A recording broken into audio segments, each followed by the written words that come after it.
Being a warrior. Welcome to the tavern, my friend. Tonight the doors open beneath ancient stone and echoing footsteps. Outside, Rome breathes, a city layered with centuries of conquest, faith, collapse, and rebirth.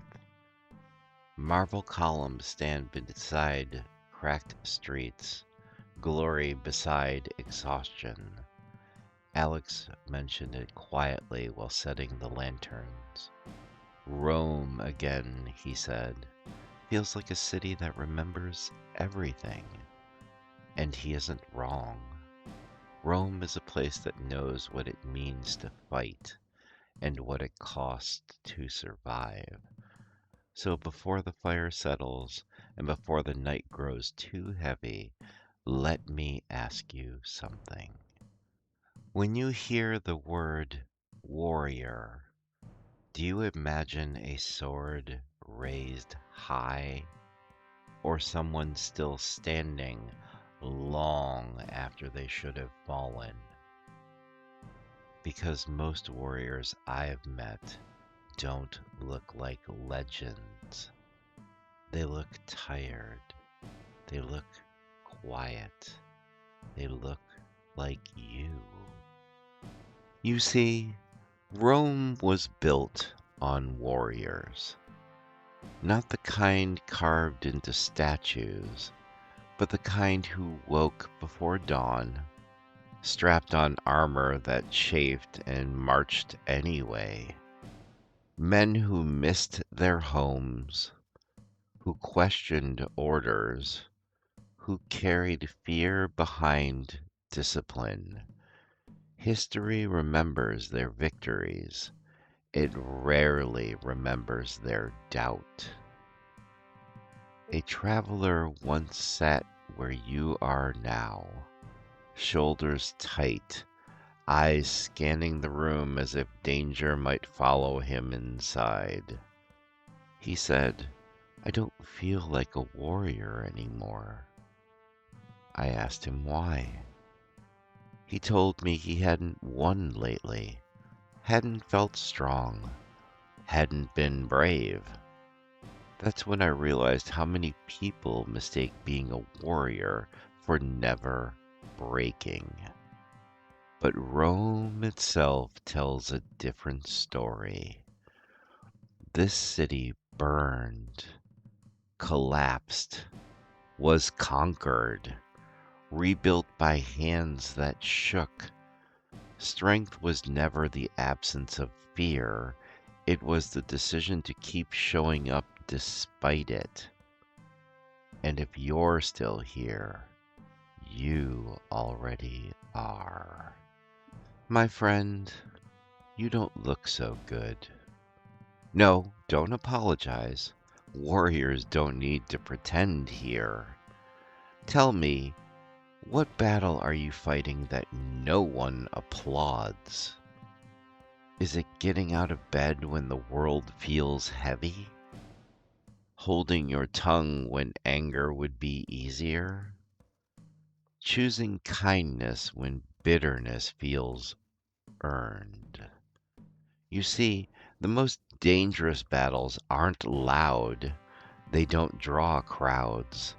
They happen right here, inside the chest, behind the eyes.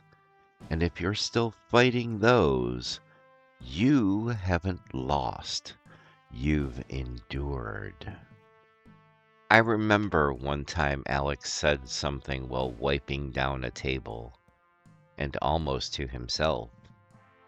Funny thing, he said, people think warriors are the ones who charge forward, but the ones I respect most are the ones who stay.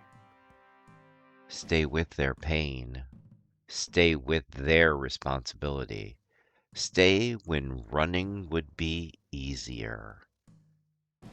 In Rome, warriors guarded gates for years without glory.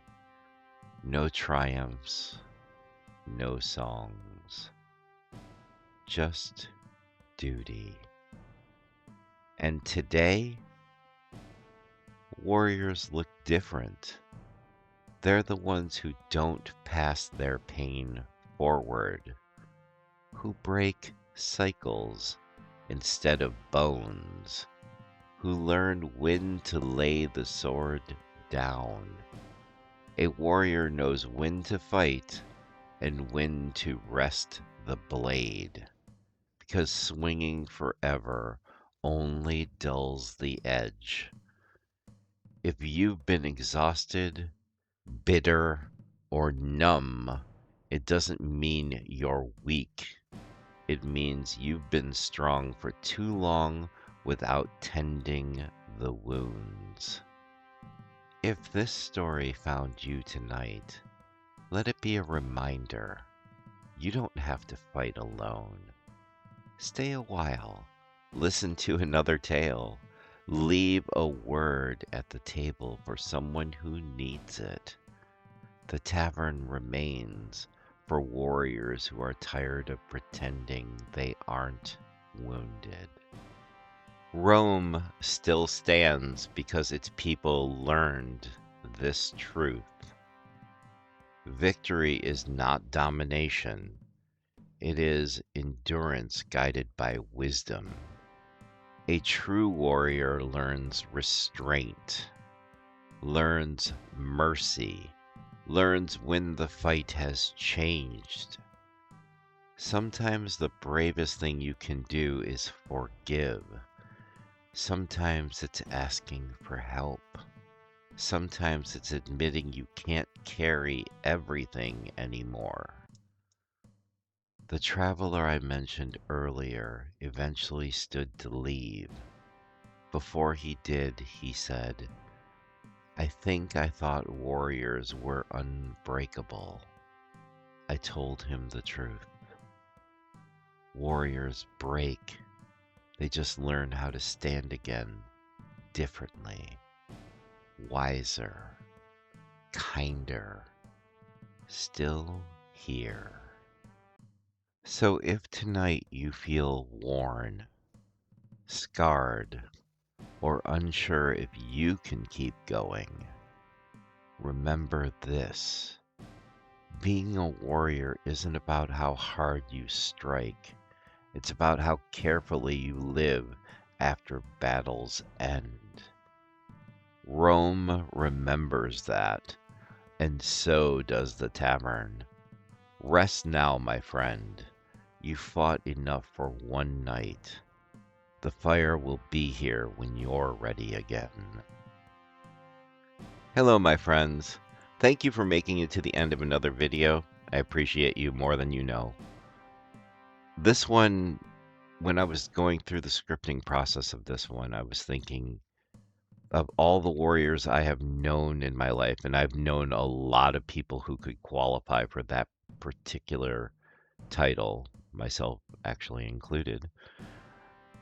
I thought of my grandmother because she endured so much stuff, like the Great Depression, and yeah, it was her whole life story was just one fight after another.